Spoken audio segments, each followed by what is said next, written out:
Come on, Henry, it's time you face facts. Check out this African waterhole and see what really happens poolside. Yuck! I think they forgot to chlorinate.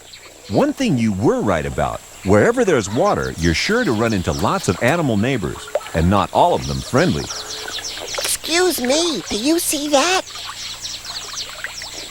Water holes can be a lifesaver for animals in need of water, but the threat of nearby predators makes drinking here a risky business. It's my big cousin Monty. Looking for his lunch, but the mongooses aren't letting him near. I don't blame them. You should smell his breath. Next, he'll try sneaking up on some weaver birds. More weaver birds?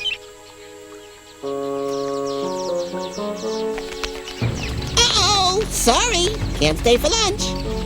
I think Monty's lost his touch. This is no pool party, Henry. Even more dangerous reptiles lurk in the water. Even Monty's scared of them. He should be. Crocodiles have eyes and nostrils on top of their head. They can stay almost completely hidden underwater as they sneak up on their prey. After traveling miles in the hot African sun, these wildebeest are dying for a drink. Dying's right. If they don't step back, they'll be wildeburgers. The crocodiles need to eat just as much as the wildebeest need to drink. Oh no! Wildebeest! Save the crocodile before it's too late. The wildebeest are at their most vulnerable when they have their heads down. The crocodiles know this and lie in wait. Phew! Lucky escape. Those crocs sure do love their neighbors. For breakfast, lunch, and dinner.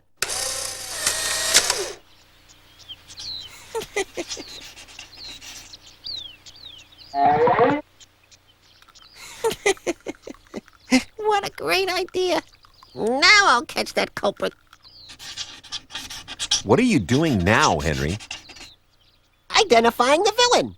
He was kind of big and had a long tail and a mask. Are you sure it wasn't the Lone Ranger? Smart guy. Right tail, wrong face. Right face, wrong tail. Ah, right color. Could be. Except that penguins aren't known for their climbing skills. Okay. So how am I supposed to find out who it was? Have you tried meeting your neighbors, getting to know them a bit better? I thought so. Part of knowing thy neighbor, Henry, is being able to tell who's who, which can be tricky when your neighbors are penguins. Not from me. I know the score. It was a hot day in Tierra del Fuego. That's penguin talk for Gangsterville. Oh no, here we go. I've been hired to follow this guy, Poppy the Penguin. I could tell by his face that he was bad news. He thought he could lose me in traffic, but once I'm on a stakeout, bucko, I stick like glue. Are you sure of that? Hey, what? Hey, where's Poppy? Watch them closely, Henry. There are thousands of penguins living together here. There he is. Him. I know that Poppy anywhere. And now he's picked up with Dugout Doug, an old jailbird friend of his. They passed some gulls. I smell the rat. Those gulls are always looking for a fight. They headed for Doug's dugout, but when the heat is on, Doug says, "Eat grit," and shuts them out. You're half right, Henry. Penguins can be very selfish when it comes to sharing their burrows. Out in the cold, Poppy has to face the gulls alone. I don't think there's a fight brewing. Poppy is just keeping an eye on them. He's staring them down. They decide it's time to fly. Come back down and face me like a penguin, you sea chickens. Calm down, Henry. Penguins aren't gangsters. All your Poppy really wants is plenty to eat and eventually a female penguin to share his nest with. He knows what he wants, and he knows how to get it. Hey, who put that there? Someone set a trap for Poppy, but who? Could it be them? Those guanacos are just minding their own business. I've seen it all. The longer the legs, the taller the trouble. Henry, Poppy is just an ordinary young Magellanic penguin patrolling the neighborhood and finding out who's who. Ordinary? He's the leader of the pack. And here's his gang now, Poppy's posse. They're called cavies. There's also a word for a story like Poppy's. Really? What? It's called poppycock. And And now, ladies and gentle lizards, it's time for Henry's Amazing Golden Gecko Awards.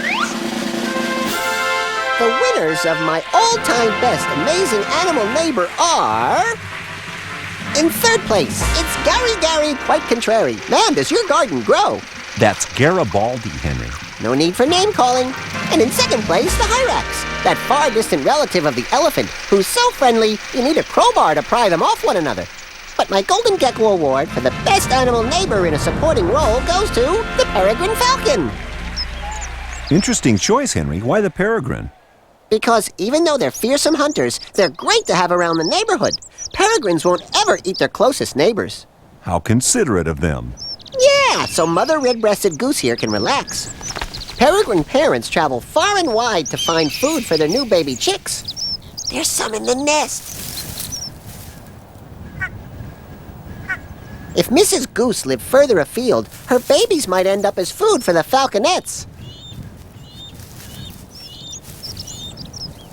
But since she lives next door, she can hatch her eggs in peace. And falcons are the best thing since Mother Chimp when it comes to keeping an eye on things.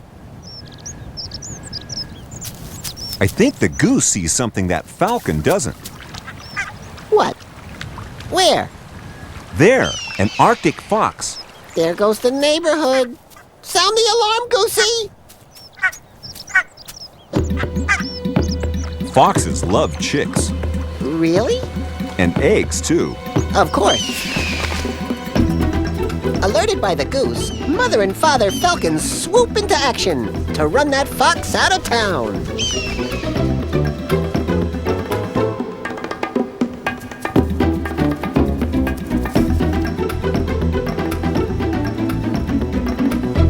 I'm so happy those peregrines have moved into the neighborhood. It's so much safer now. Oh, Falcons, how can I ever thank you enough? Well, they could start by remembering not to eat their neighbors. And because the peregrine is such a good guy to live next door to, it wins my Golden Gecko Award for the best animal neighbor.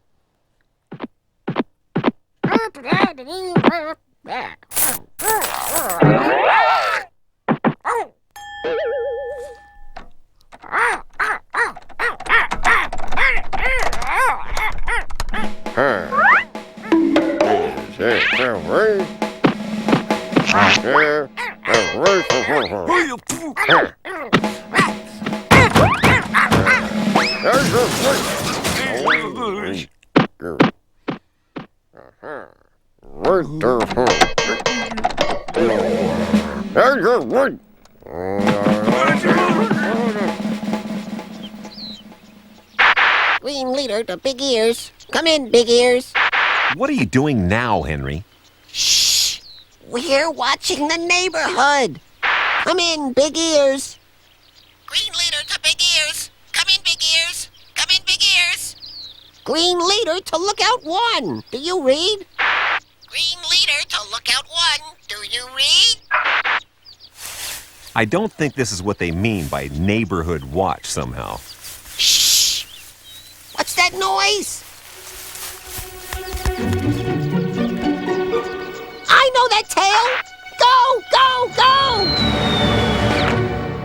Caught ya, Red Pawed! The criminal always returns to the scene of the crime. They're no criminals, Henry. Those are raccoons. That's no excuse for messing up my attic.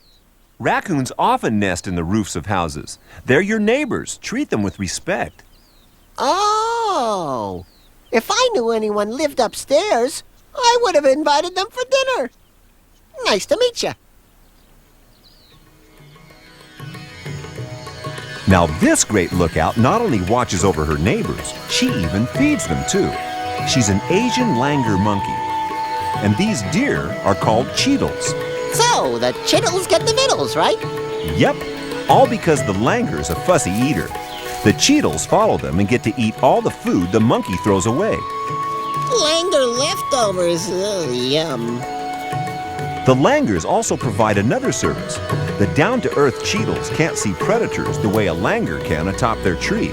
I spy with my little eye something beginning with T. The langur sends a first warning. You tell 'em! The tiger is a silent stalker, well camouflaged on the forest floor. So the langur keeps the cheetle posted of its movements. The tiger prepares to pounce. But too late, the langur sounds the final alarm. That's langur anger!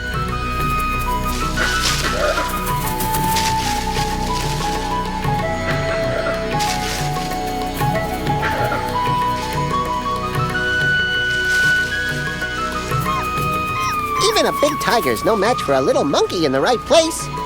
Thanks to Neighborhood Watch.